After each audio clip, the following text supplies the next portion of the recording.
recording. Okay, and Bill, you want to kick us off? Okay, we're going to kick off. Right. Good evening, everyone, and welcome to Eastern Suffolk BOCES Community Legislative Committee meeting of Thursday, December 2nd, 2021. I'd like to welcome everyone tonight. We will now stand for the Pledge of Allegiance to the flag.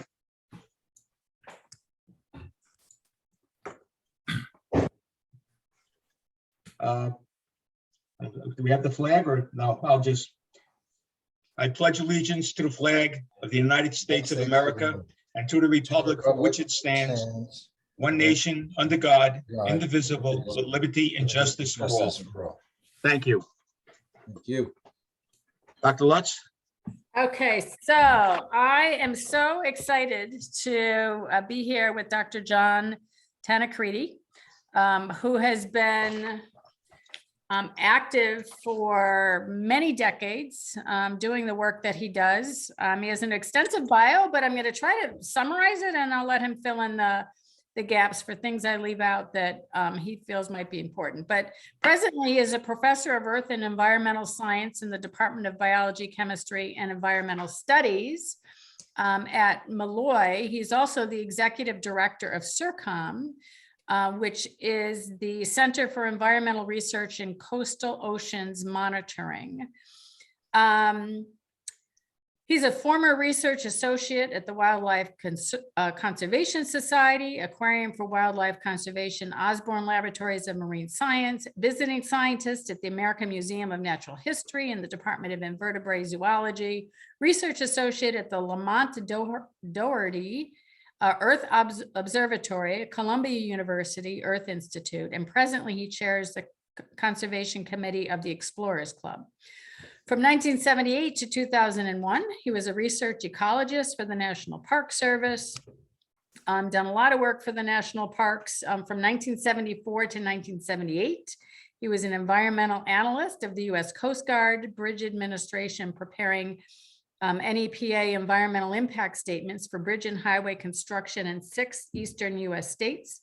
From 1968 to 1970, he was a U.S. Navy flight meteorologist, hurricane hunter, Naval Air Base, JAX in Jacksonville, Florida.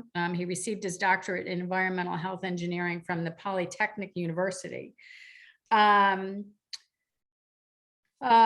More recently, he has continued his Long Island Malloy College horseshoe crab habitat inventory of some 111, this says, but I think you said a little earlier it was more than that. But anyway, locations tracking horseshoe crab breeding conditions and habitat is initiated over the last 45 years, several cooperative long-term agreements with federal, state, local, NGOs, and several colleges and universities. Research activities ranging from captive breeding techniques for aquaculture of horseshoe crabs to Great South Bay shellfish restoration activities to ecosystem health determinations, and most recently participated in and was a committee member of the International Workshop on the Science and Conservation of Horseshoe Crabs. He is one of the founding members of the IUCN SSG for horseshoe crabs and principal coordinator of the first International Conference on Horseshoe Crab Conservation and Biology, which was held in 2007. Dr. Sylvia Earle has recently coined him. He continues as the horseshoe crab whisperer, fostering conservation of all horseshoe crabs species and their habitat on a global scale. He has published over 60 peer-reviewed research publications, written and edited 6 books, been interviewed on lots of different news channels on a variety of environmental and ecological topics, from birds and aircraft, West Nile virus and mosquitoes, World Heritage Site designation, and horseshoe crab conservation and biology, with global importance of LAL from horseshoe crab blood in the protection against contamination of billions of inoculations in response of the COVID-19 pandemic. I think you could probably talk about lots of different things, but you chose this title, which I think is hugely helpful. I think Dr. Tanacredi is a little bit of a different speaker than we typically have to our legislative committee. But the fact that, the environment is hugely important, not only for the economy, but there's lots of legislative issues related to the environment. So I'm going to turn it over to you. I know you've had a long day of doing Zoom meetings, so we're really, really grateful for you to give us some time and share your knowledge and expertise with us this evening. Thank you, Julie. That was very gracious. Thank you very much. Really appreciate it.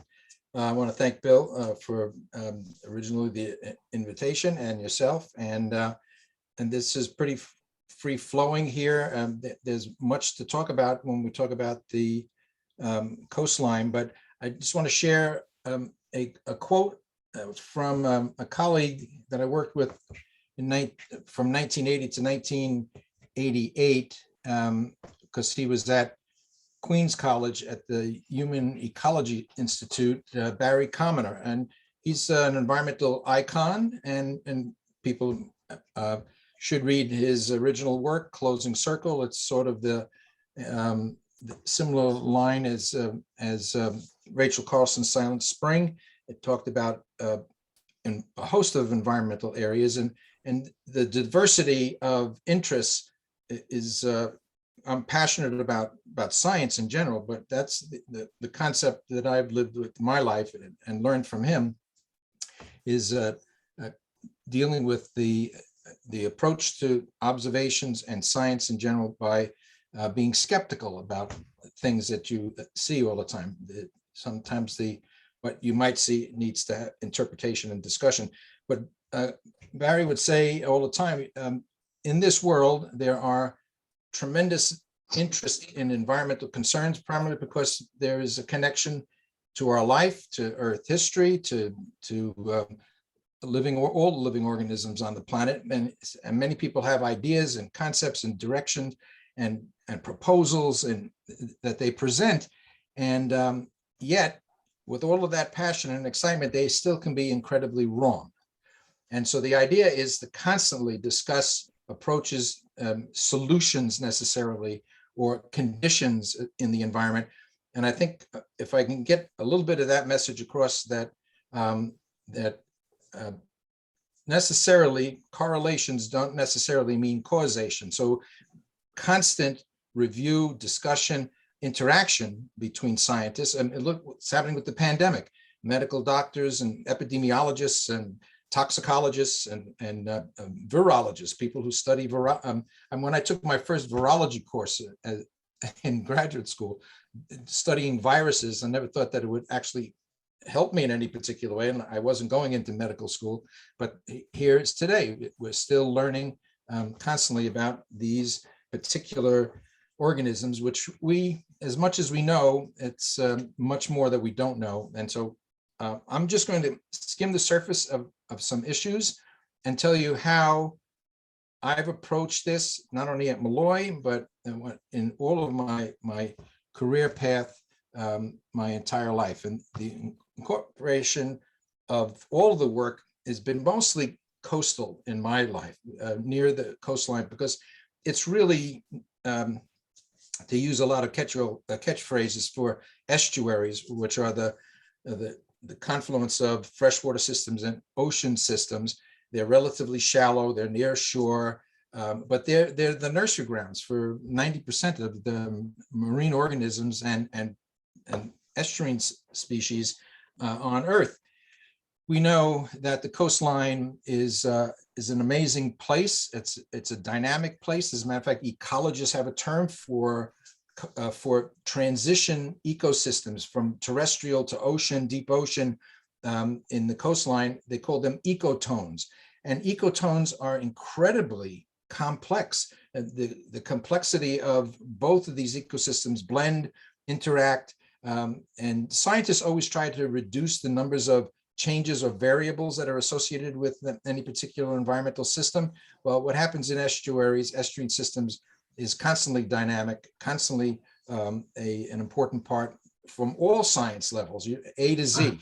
And so one of the incredible things certainly about Long Island is the idea that it's an island, all right? Now, even though, I don't know if you know this, but Long Island was demoted, so to speak, geologically to a peninsula by the United States Supreme Court in 1985. And it was a legal issue, but the whole idea of islands surrounded with water, as an ecologist and an environmental biologist, it's surrounded by water. So therefore, we look at it as an island. And it used to be the longest, most populated island in the continental United States. So our estuaries, our coastlines. But the issue is really brought to the forefront in this slide. Now, when I prepared this slide, there was only 7.5 billion people on Earth, and in my lifetime, so 74 years, that particular population has literally doubled. When I was in undergraduate, it was 3.4 billion people. We're at 7.9. We just went over 7.9 billion people, growing at about 120 million people a year. So John, can I just, you need to advance your slide. We're still looking at the cover at the. Oh, I just did here. It didn't go? Oh. No. How's that? No, we're still looking. Oh. You know what, do stop share and then share again. Oh, I see. Okay.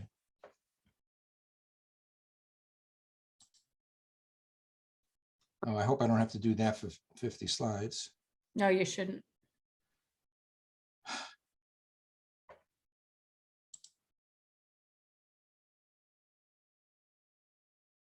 Let me go back in here.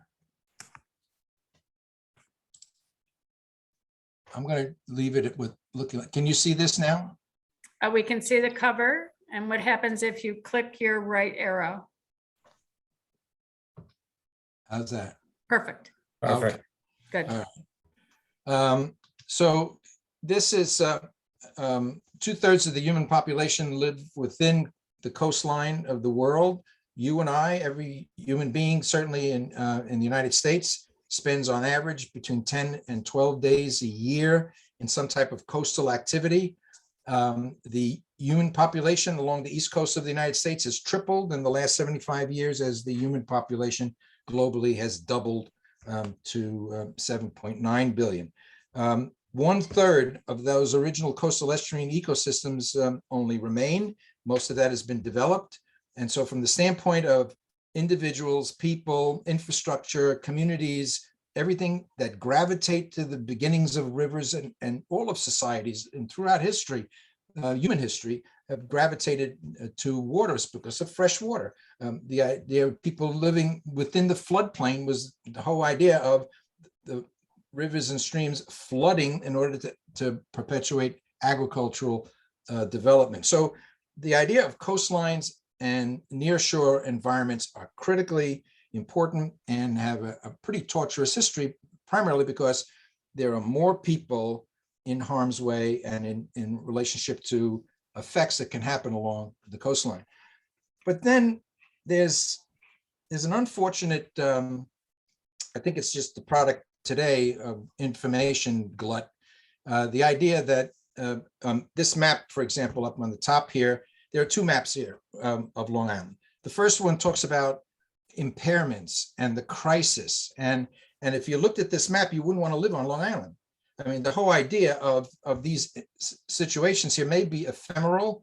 They may be natural, that have gone to extent up. They might have gotten coverage in the paper and identified as a local individual situation.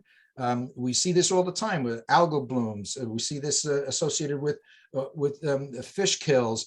When it makes it into the media and the press, sometimes it's a bit exaggerated. There's a lot of hyperbole here.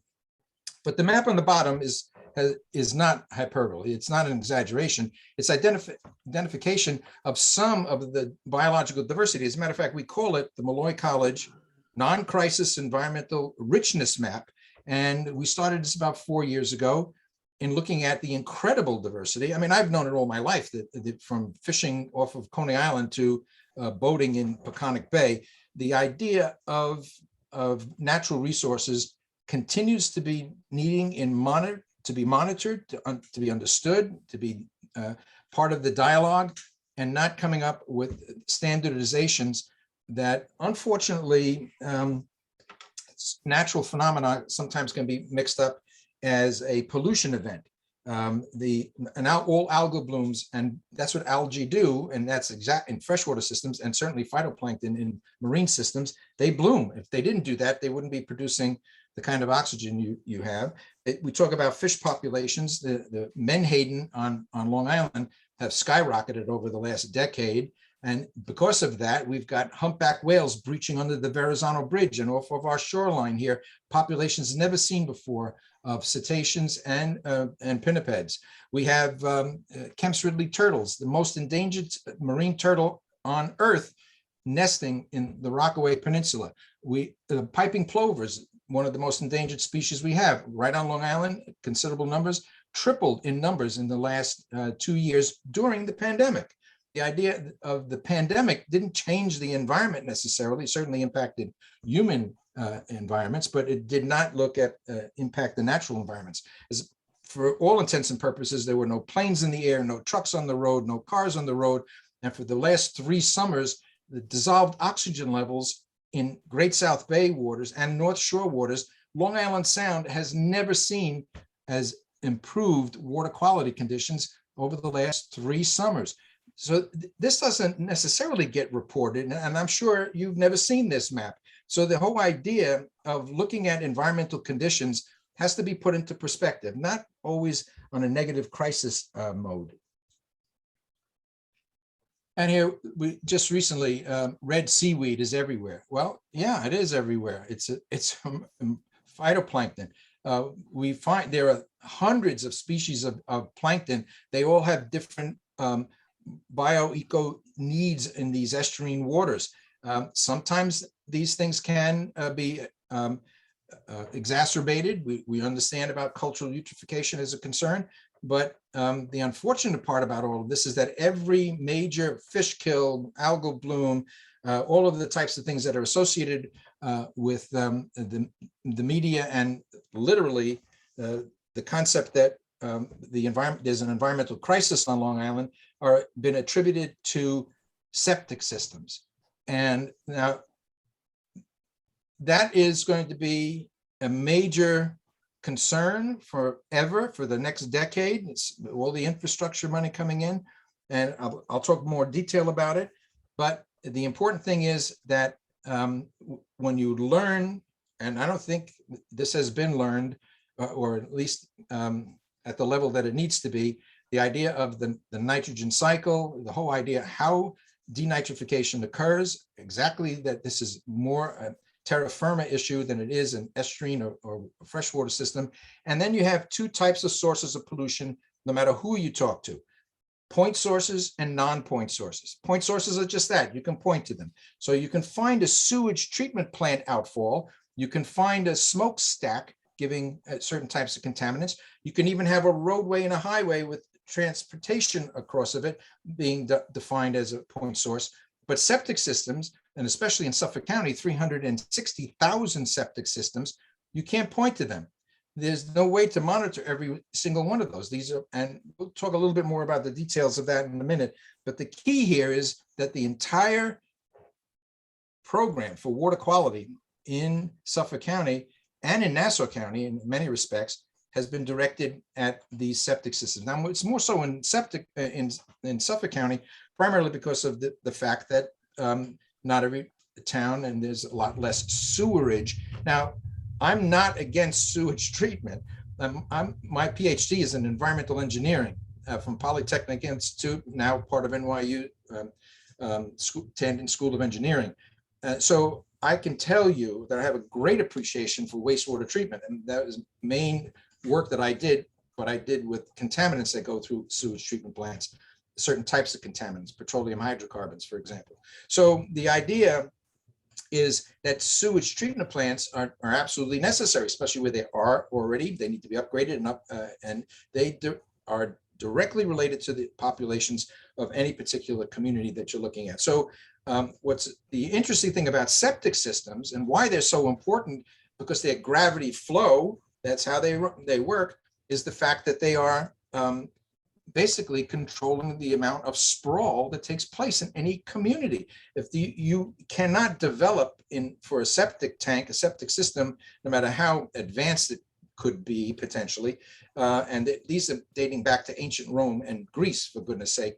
There's nothing advanced about these things. It's up to the soil conditions, which denitrify wastewater coming out of everybody's home, and it has a carrying capacity. Therefore, it protects against the concept of overdevelopment. You don't have septic systems in the city of New York. You have combined sewer systems. You don't have septic systems to any great extent in Brooklyn and Queens. You don't have them certainly in Nassau County, but you have them in Suffolk because you have open spaces, a lot of green space, a lot of natural resources that contribute to the ecological robustness of Long Island to this day.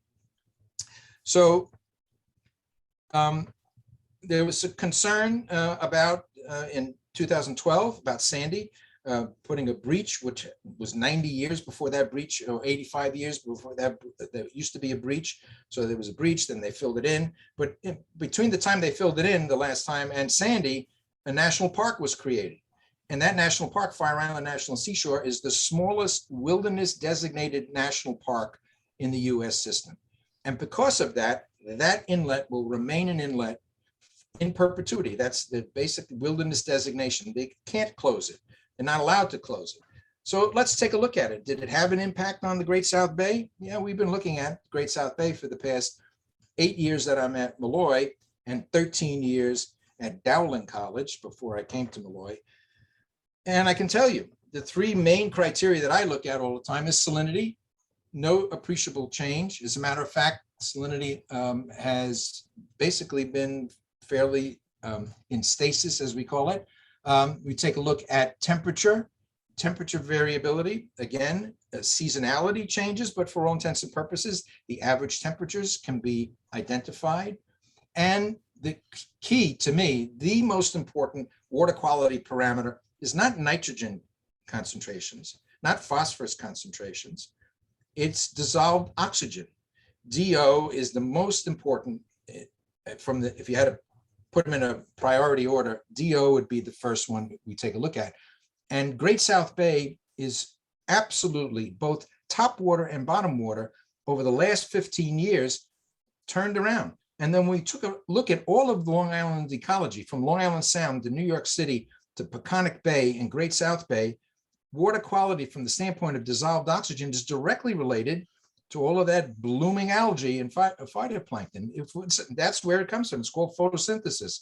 So the concept that we have a problem associated with water quality, that there's hypoxia, anoxia, it is ephemeral. There might be periodic times, and I'll show you a couple of slides in a minute, where there can be lowered dissolved oxygen levels, but never anoxic. They could, and very well, hypoxic is subject to tides. So there's a whole host of things here. Once you start getting into the weeds, so to speak, on water quality, these things are much clearer. So here's another example. Between 1979 and 2002, the eastern portions of Great South Bay had a decline in seagrasses. And yet in the western portions of the Great South Bay, in 79 to 2002, that same time period, it was almost triple the amount of eelgrasses. So the idea of nitrogen as it's discharged in the western bays from sewage treatment plants has now been removed, because the proposal is to move nitrogen offshore, as there is no real nitrogen input to these waters. Nitrogen is a nutrient. And even though it's gotten the evil sign all these last decade, the important thing is that nitrogen is important in estuarine environments for certain organisms. And long before people were about, these organisms were there using things that would run off the land. The land washes things off the shoreline into the nearshore ocean. One parameter, if you will, is pH. pH is very important for physiological maturation, for the whole idea of development of organisms. The interactions of chemical interactions are enzymatically improved or increased due to pH conditions. And there has been a slight decline in pH from 2005 to 2015. But in pH, because it's a logarithmic expression, even a one decrease, one part of a decrease in pH will be 100 times more significant than it being around the neutral portion of pH, which is at 7. But between 2015 and 2021, it's fairly flat and fairly not very variable. And is that an artifact of Sandy and the opening up of the internet? Don't really know. We're looking at this a little bit, but the key is long-term monitoring, gathering information over long periods of time to have it as part of assessment. And the data is there, the raw data. This is open to everyone. It has been open to everyone to look at. There's another good example. Since 1985, New York City waters, 1.4 billion gallons of wastewater every day go into the Hudson River and the Hudson River estuary into Jamaica Bay, New York Harbor, every day. 1.4 billion. Jamaica Bay alone, 320 million gallons every day. But the water quality has dramatically improved because the wastewater treatment plants, the dozen or so sewage treatment facilities, sewage treatment, massive development, high rises, all the things that take place in urban environments are handled by large scale sewage treatment plants. They couldn't have a septic system dealing with that. It's just a carrying capacity problem. Engineers, any engineer knows that, and it's worth their salt.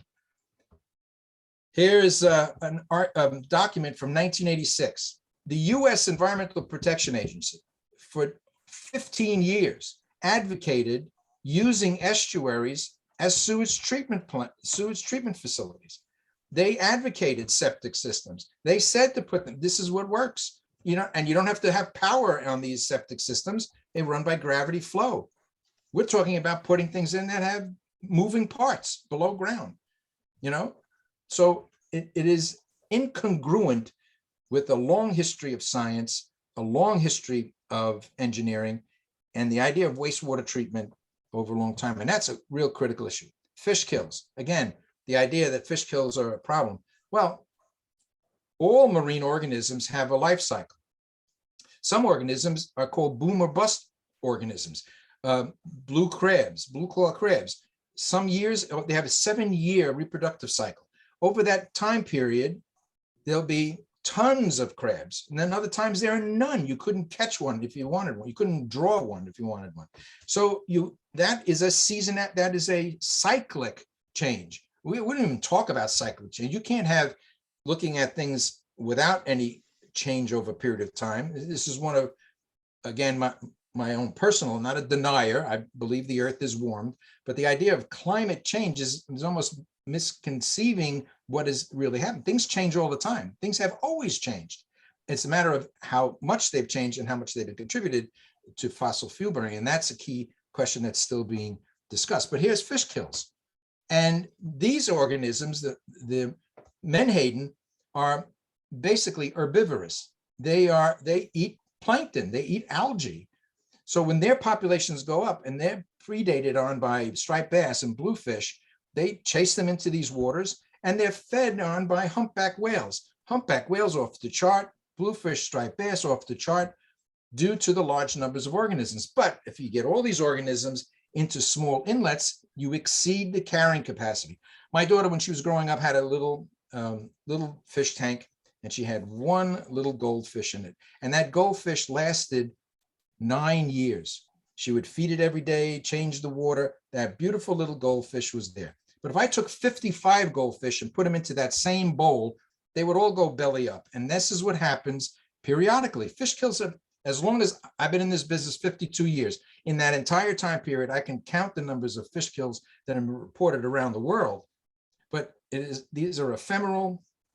They smell a lot. They're a problem. They're, cleanliness, clean things up. But for all the idea of an ecological disaster, it's an overstatement. Now, This is a recent article in Science and talking about eutrophication, which is due to nutrients coming in off the water. But nitrogen is mostly in the air. 79% of the air we're breathing right now is nitrogen. And that we're part of our DNA is nitrogen. Nitrogenous bases in our DNA. So nitrogen is a critical element in life on the planet, but it can be washed out when there are emissions like nitrous oxides from automobiles and transportation. Those nitrous oxides mix with ground level ozone and produce more nitrate compounds, what are called secondary contaminants or secondary pollutants. And those things get washed out, but there's a shift in the precipitation over the last decade, last 15 years. And you can see the little charts here. Most of the northeast of the United States has been more precipitous than other parts of the world. Other parts of the United States have been drier. This is the argument or the discussions taking place dealing with the forest fires that are out west. That's a whole another day of discussions, but the whole idea of forest fires, prescription burns, we had a prescription burn in Eisenhower Park several times, dealing with grasslands. The South Shore of Long Island is the same kind of ecology as the grasslands of Long Island are similar to the grasslands in California. All of that type of environment is called a fire ecology. You're going to have fires. These are the things that are there. So you have to have certain types of prescriptions in order to reduce the fire load. But in the East Coast of the United States, precipitation has been about, which is a major contributing factor in nitrogen precipitation, nitrogen concentrations getting into estuaries. And here's a picture offshore. Now, here, this idea of blooms offshore, thank goodness for these blooms. This is where the productivity, the most incredible oceanographic, nearshore and oceanographic bioproductivity and maturation is right there in the Northeast, right here, up through Canada, up through the St. Lawrence River. And if you've ever been up to the St. Lawrence, take a look at the whales that are coming out of the St. Lawrence, belugas and everything else. That's all because of this, the idea of blooming. Now, here's the thing. And this is the Associated Press. Warming, and instead of talking about the productivity, they say warming to worsen dead zones. Now, there are times when certain exceedances do occur. I'm not being Pollyannish here. There are definitely times and places that can have pollution incidents. These things happen. There can be an oil spill. There can be a wastewater discharge. You can have combined sewers versus ones that are secondary treatment, like trickling filtration or activated sludge. So anything that goes into water bodies can contribute to certain types of environmental conditions. But this idea of a dead zone on Long Island, again, a bit of an exaggeration. And this was a paper, it's, when was that? I can't read it, 2016, 2017, 2016, that we did dealing with some 30 years of data in Jamaica Bay in New York, a national wildlife refuge, part of the national park system. I worked 24 years in Jamaica Bay, constantly on the bay, in the bays, collecting incredible diversity level. As a matter of fact, the biological diversity level of the estuarine species in Jamaica Bay outstrip some of the biodiversity levels recorded in Chesapeake Bay, which is 5 times the size of Jamaica Bay, and which much more expansive area. But this idea of diversity and that these places are just in crisis all the time is primarily because there are so many people about them. I mean, New York State received $60 billion to treat Sandy's impact on Long Island and in New York. 60 billion. And it wasn't even a hurricane. It was 74 miles per hour. That's why they called it the superstorm. So the idea of perspective in the health of ecosystems shouldn't be based upon purely immediate observations or observations one time or observations from afar. they need to be dealt with what I call in situ experiences in the environment. And that's what you have to be doing. And that's what we do. And we're coming on this now. There are discussions about Peconic Bay.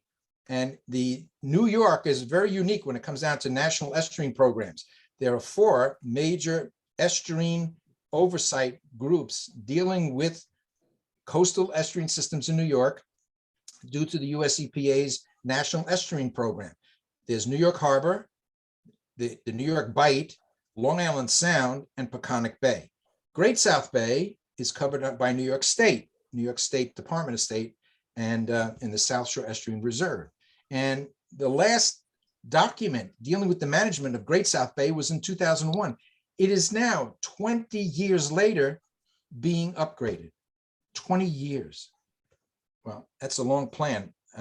So what's the history about? What does it mean in the big picture of things? How do we deal with that as far as and here's the Great South Bay. Thank goodness they're starting to look at this now. Hopefully the new plan will be more comprehensive. This is a little bit up to about 2006, 2007. There were, I hope these should be resurrected, but Suffolk County had 2 wonderful in their ecology department, wetlands management group. They had one dealing with vector control and mosquito management just before the West Nile and during the West Nile. Both of those were ended. I sat on both of those, volunteered ad hoc, pro bono, giving my time to help discuss these types of things, develop monitoring strategies, developing these plans that are associated with them. And in 2017, culminating all the work done in Great South Bay, the USGS, US Geological Survey, did this very comprehensive coordinated water resources monitoring strategy. It covered every possible, it took 2 years to develop this plan and to put it together to show all the contributing groups coming together associated with this documentation. It's like it never happened. You don't even hear about it. Nobody talks about it. I carry it around. It's like a tome. It's very important. It should be a major part of discussion. So what do we do at CERCOM? The Center for Environmental Research and Coastal Oceans Monitoring is the M word. It's basically monitoring. These are the collaborators, cooperators, groups, NGOs from federal, state, and local that have worked at CERCOM with me directly. I have collaborators and colleagues in all of these groups, just a spectacular group of individuals that are interested in estuaries, estuarine systems. The most recent one is where the whale tail is, Gotham Whale. You can take a trip and watch whales right off of the Rockaways. They're ended for this year, but every year they have a 90% viewing rate. It's just a great little trip, and it's a 3-hour little trip. So keep it in mind. We do, so our main mission at CERCOM has been since Dowling, and certainly even when I was in the Park Service and coming to Malloy, is monitoring of horseshoe crabs. Now, I mentioned, like I said to Julie, 115 samples, that was in my little thing. Over the context of those 21 years, we've been to 115 locations. But there's something interesting happening in all of these locations. If we don't see horseshoe crabs for 3 years in a row, we kind of eliminate them. We go back to them, but not all of these 115 sites have been active over the time. And you can see the chart here to the right, the annual Brooklyn to Montauk horseshoe crab inventory. The numbers of horseshoe crabs have been declining on Long Island. As a matter of fact, when I retired from the Park Service in 2001, New York State was allowing 250,000 DEC permit, 250,000 horseshoe crabs for bait. I've been battling that, maybe not as strongly as I am today, but certainly was concerned. They've reduced that number down to 135,000.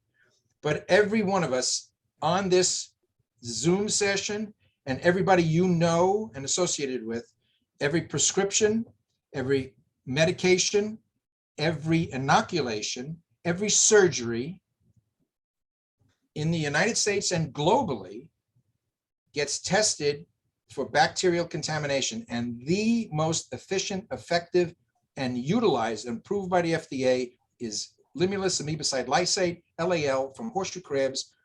600,000 animals are bled each year, and the bleeding is not a big deal, but they're all put back into the environment. But 600,000 animals are taken every year and cut up for bait, for conch and eel, which are shipped out to Asia. They're not even used here as a commercial fisheries aspect.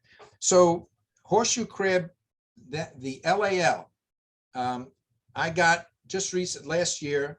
It was really important, I thought, to just let you know that every one of those, the Pfizer, the Moderna, Johnson & Johnson, every inoculation was tested to make sure there's no contamination. LAL gives you instantaneous results for gram-negative bacteria.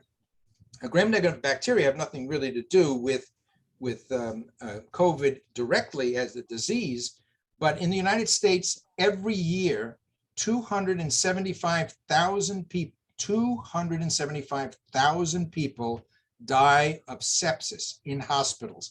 And the reason they do that is because of gram-negative bacteria. And LAL tests, in every nurse that comes out of Malloy College knows about LAL. Not because I told them, because it is an endotoxin detecting system. NASA used LAL to detect any contamination on satellites when the space shuttle was putting satellites into, they would be coated in gold. They had these clean rooms, and they'd walk in and they'd spray LAL to see if there's any results from that. So it has saved lives. It is beyond comprehension societally around the world. And it is truly New York State for the last 3 summers, and it's not changing for the 4th year already, so probably it'll be 4 years after next summer, during the pandemic, to be classified by the Atlantic States Marine Fisheries Commission, which looks at all of horseshoe crabs and every other species of marine organism on the east coast of the United States, as managing horseshoe crabs poorly. Limulus polyphemus is of critical concern.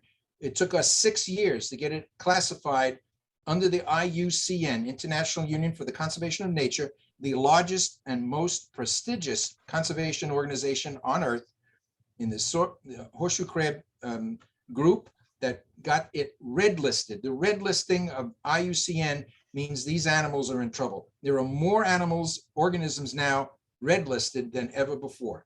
So this is what horseshoe crabs means, not just because they've been on Earth for 445 million years and survived 5 mass extinction events in Earth history. That would be enough.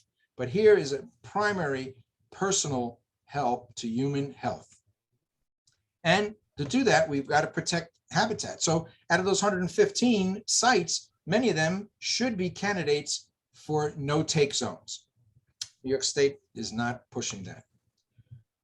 Last thing here is an inventory. When I was with the Park Service, we prided ourselves in understanding, if you don't know what your baseline organization component is, what it's made of, how do you know what the impact of anything's going to be if these populations vary? And if there's natural variation, you have to weed that out, so to speak, from any kind of cataclysmic problem or a xenobiotic introduction into a particular environment. Well, we have been doing for NOAA just an inventory, noting the numbers of phytoplankton in Great South Bay. And we've got dozens of species, and we're still working on coming up with the final report. But we're doing basically a graphic, photographic inventory of all of these organisms. And we have students working on that every summer. And we have one student who's doing that every year, the past 4 years.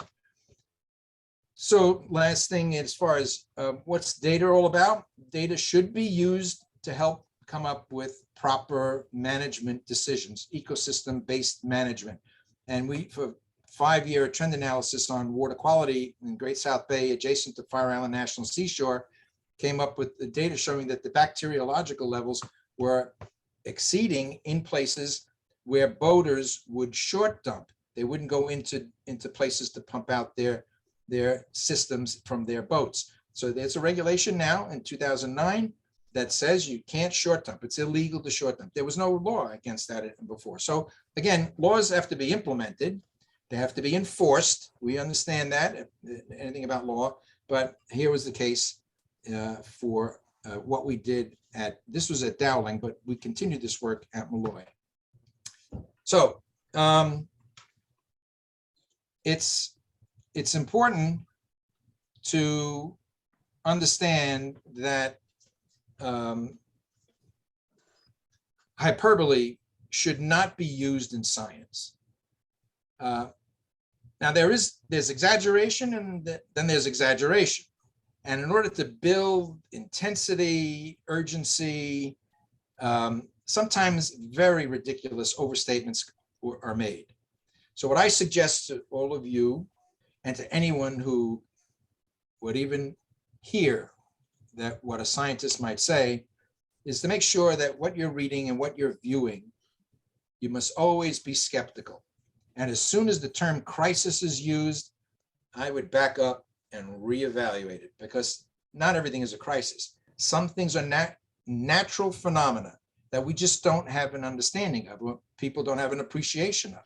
It doesn't mean that there's a crisis. It means that there's variability, fluctuations, and the end result is that we will have a greater respect for natural systems in that regard. And if there are any questions, I thank you for letting me carry on here this evening. Good, thank you for all that information. John, can you stop sharing the screen and we'll see if there's any questions? Sure. I finally understand the importance of horseshoe crabs. So if people do have a question, Okay. if you, go ahead, can you stop? Okay. Perfect. So you can either raise your hand or unmute and ask. And if you're not able to speak, if you don't have a microphone, put it in the chat and I'll read it.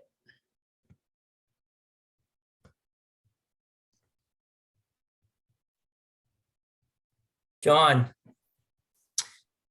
So question from Kelly, who's a student. Thank you for your presentation. I was wondering, how can students get involved in conservation efforts here on Long Island?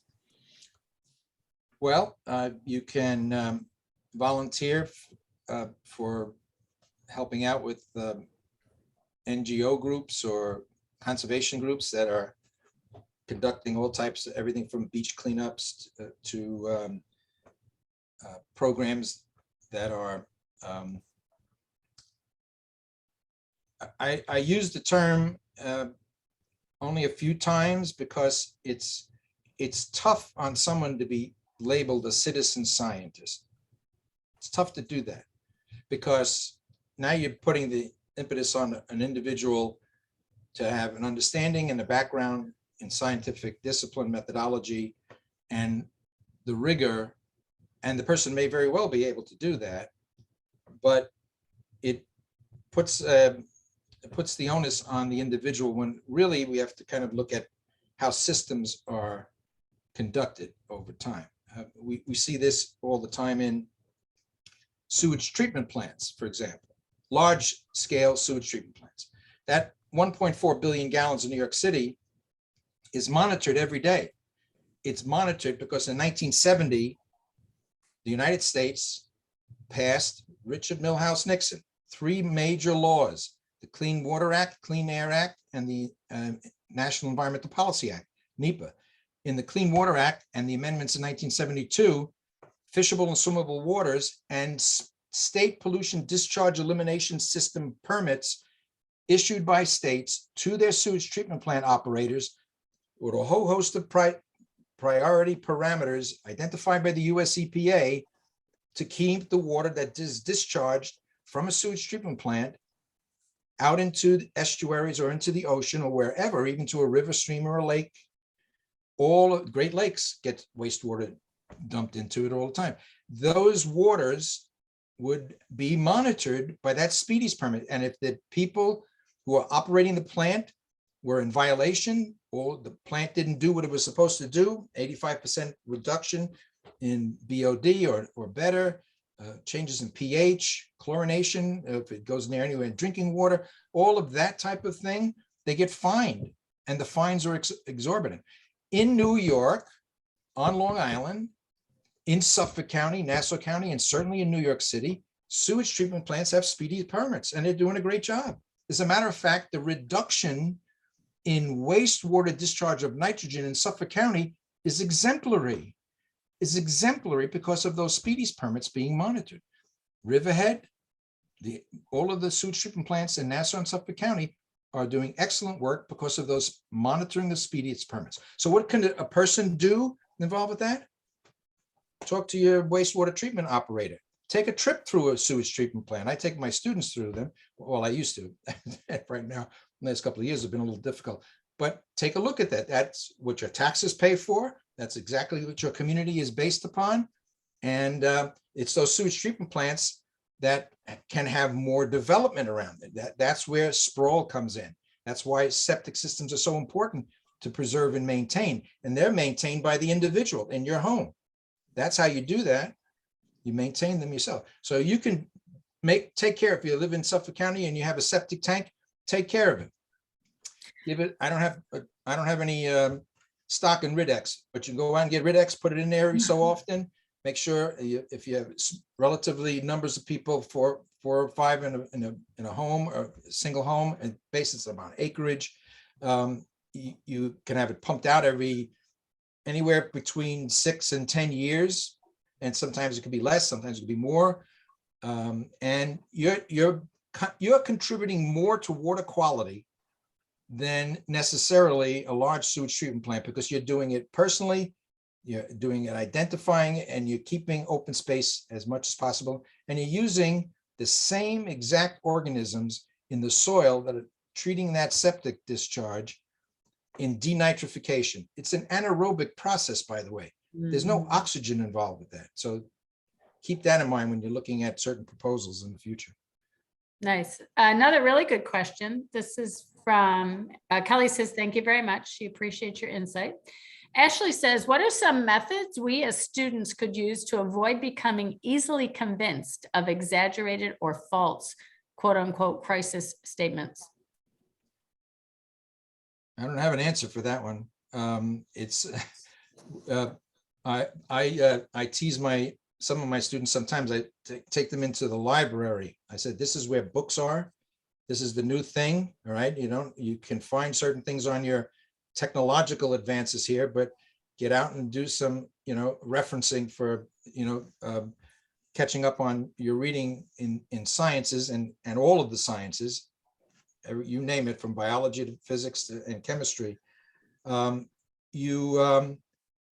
no guarantee that if there's no guarantee of any exploring alternatives in any type of requested or developed societal process, if there's no discussion, if you can't talk to people. I mean, one of the toughest things, there are more people coming into my talks, my lectures, because of Zoom, because we don't have to travel, we don't have to get dressed, we don't have a whole bunch of things, right? You don't have the car, all the things that are associated with this. It's kind of the very, very small positive thing coming out of a pandemic in the social network.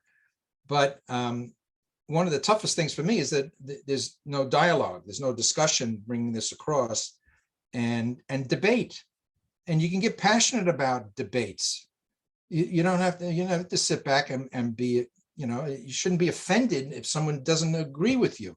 What you have to do is bring up the case as to how you think it works. This is how science works. You take a look at a theory, and you don't necessarily say, here's it's working. You say, what are the things that say that it might be wrong?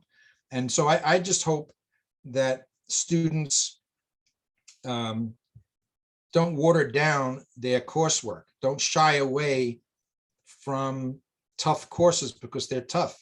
You take the math, you take the physics, you do what those courses are, and you take as much advanced courses as you can.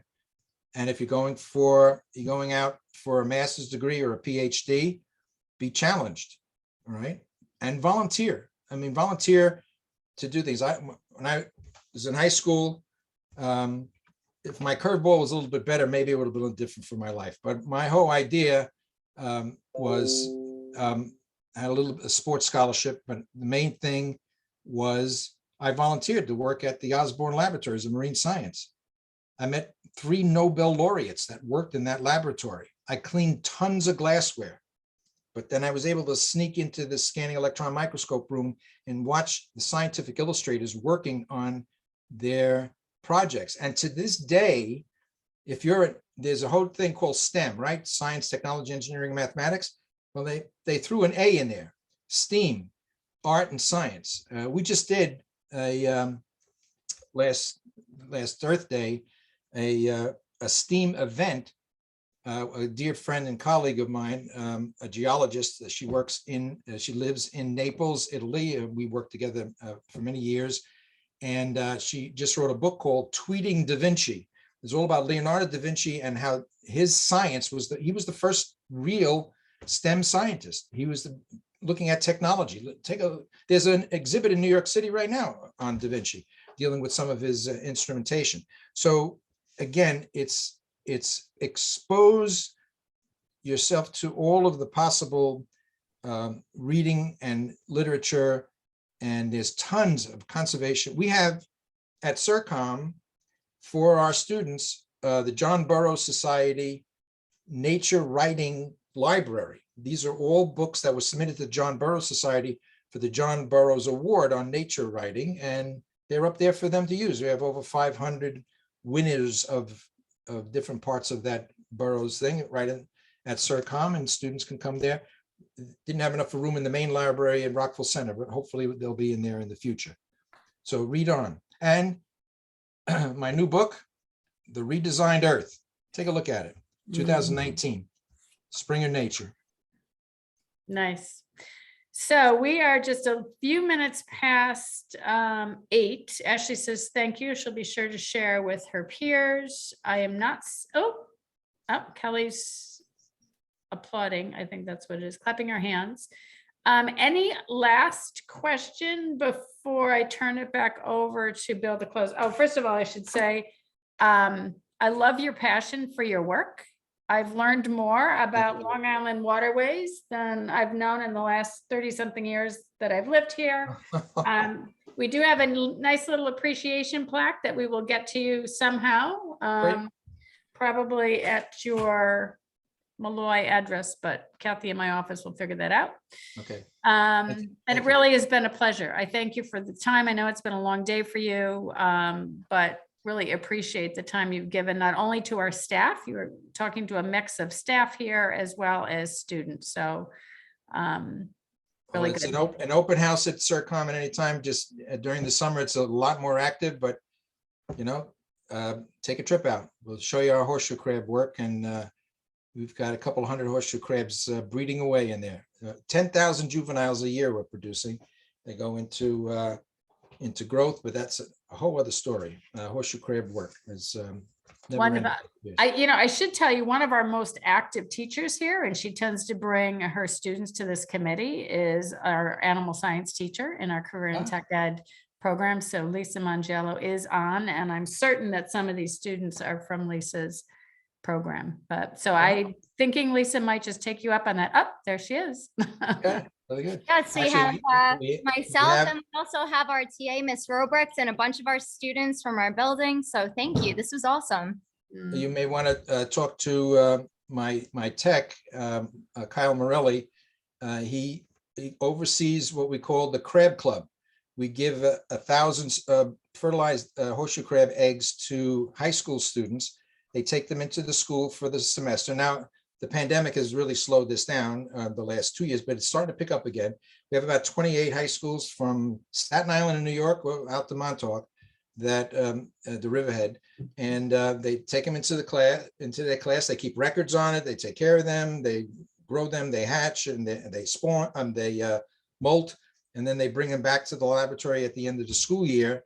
And we did the first 6 years before the pandemic. We have a summer gathering for all of the Crab Club, We even have T-shirts. I mean, it's really getting out of hand. It's really going on. So. That sounds but, awesome. I will you're definitely really have to welcome touch to come base on with out. you. Good. Thank you very much, John. Bill, I'm going to hand it back to you. Sure. Thank you, John, again for your interest on Long Island and keeping us Thanks, safe. Bill. In closing, I'd like to wish everyone a very happy holiday season and best wishes for the new year. Also, our next guest speaker, January 20th, will be Supreme Court Justice Valerie Cartwright. With that, thank you, Yeah. everyone. And let me just add to that, it is our expectation that we will be in person with Justice Cartwright. So stand by for additional details about that. So Thank you. thank Really. you. Have a good Thank night. Thank you you. again, John. Be Thank you. safe.